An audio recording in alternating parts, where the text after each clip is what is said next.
2 సంవత్సరాల విజయోత్సవ సభలు జరుపుకోవాలని మంత్రివర్గ సహచరులు నిర్ణయించినప్పుడు మొట్టమొదటి కార్యక్రమాన్ని మహబూబ్నగర్ జిల్లా మక్తల్ శాసనసభ నియోజకవర్గం నుంచి ప్రారంభించుకోవాలి. అత్యంత వెనుకబడిన పాలకుల నిర్లక్ష్యానికి లోనైన మక్తల్ శాసనసభ నియోజకవర్గాన్ని మిగతా శాసనసభ నియోజకవర్గాలతో సమానంగా అభివృద్ధి చేయాలన్న ఆలోచనతో మీ నాయకుడు మా సహచర మంత్రివర్గ సభ్యులు వాకిటి శ్రీహరి గారు అడగడంతో ఈ ప్రాంతానికి విచ్చేసి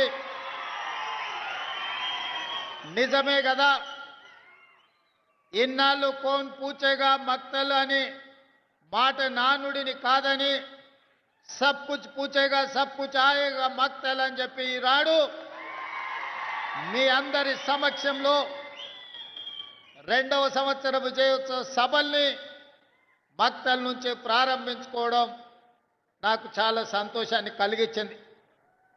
మిత్రులారా, ఉమ్మడి రాష్ట్రంలో చూసినాం, ప్రత్యేక తెలంగాణలో చూసినాం.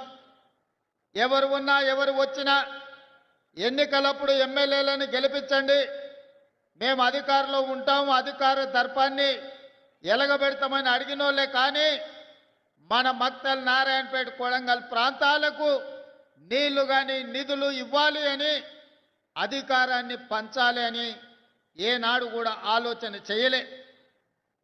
ఇవాళ 2023 డిసెంబర్ 7 తారీఖు నాడు ప్రజాప్రభుత్వం ఇందిరమ్మ పాలన అధికారాన్ని చేపట్టడానికి ఉమ్మడి పాలమూరు జిల్లా నుంచి మీరు ఆశీర్వదించి 12 మంది శాసనసభ్యులను నాకు తోడుగా అండగా నిలబడి అత్యంత సామాన్య కుటుంబాల నుంచి వచ్చిన వాళ్ళను మీరు ఎమ్మెల్యేలుగా హైదరాబాద్కు పంపించడం జరిగింది.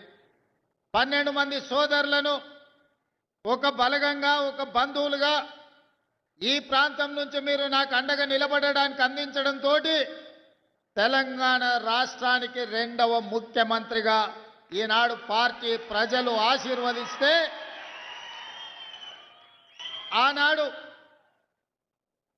నిజాం నవాబుల నుంచి, నిజాం సర్కార్ నుంచి స్వతంత్రం వచ్చి మొట్టమొదటి హైదరాబాదు రాష్ట్రం ఏర్పడ్డప్పుడు మన పాలమూరు బిడ్డ బూరుగుల రామకృష్ణారావు గారు మొట్టమొదటి ముఖ్యమంత్రిగా బాధ్యతలు చేపట్టిండు.